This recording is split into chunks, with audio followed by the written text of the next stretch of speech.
ঢাকা থেকে চট্টগ্রাম, সিলেট থেকে কক্সবাজার, টানা ভারী বর্ষণ, পাহাড়ি ঢল আর আকস্মিক বন্যায় যেন থমকে গেছে বাংলাদেশ। কোথাও হাঁটু থেকে কোমর সমান পানি, কোথাও পাহাড় ধস, আবার কোথাও তলিয়ে গেছে সড়ক, ঘরবাড়ি আর জনপদ। সবচেয়ে ভয়াবহ পরিস্থিতি চট্টগ্রামে।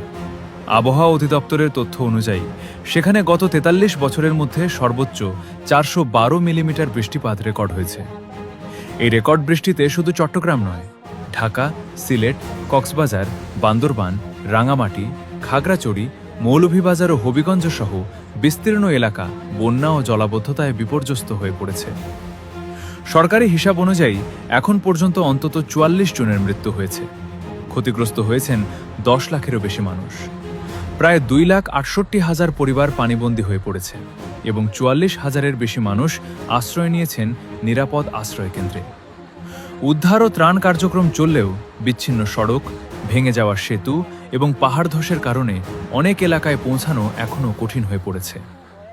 বিশেষজ্ঞরা বলছেন, শুধু জলবায়ু পরিবর্তনের ফলে অস্বাভাবিক বৃষ্টিপাতই নয়, অপরিকল্পিত নগরায়নও পরিস্থিতিকে আরও ভয়াবহ করে তুলছে। বছরের পর বছর খাল, নদী, পুকুর ও জলাশয় ভরাট, প্রাকৃতিক পানি প্রবাহের পথ দখল, অপরিকল্পিত সড়ক নির্মাণ এবং দুর্বল পয়ঃনিষ্কাশন ব্যবস্থার কারণে বৃষ্টির পানি দ্রুত নেমে যেতে পারছে না। ফলে সৃষ্টি হচ্ছে দীর্ঘস্থায়ী জলাবদ্ধতা, যা অনেক এলাকায় বন্যার ক্ষয়ক্ষতি আরও বাড়িয়ে দিচ্ছে।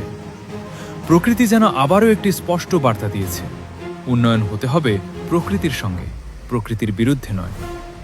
আর এখনই যদি খাল, নদী ও জলাশয় পুনরুদ্ধার করে পরিকল্পিত নগরায়নের পথে না ফেরা যায়, তাহলে ভবিষ্যতে এমন দুর্যোগ আরও ঘন ঘন ও আরও ভয়াবহ রূপে ফিরে আসতে পারে। আওয়াজ বিডি, ঢাকা।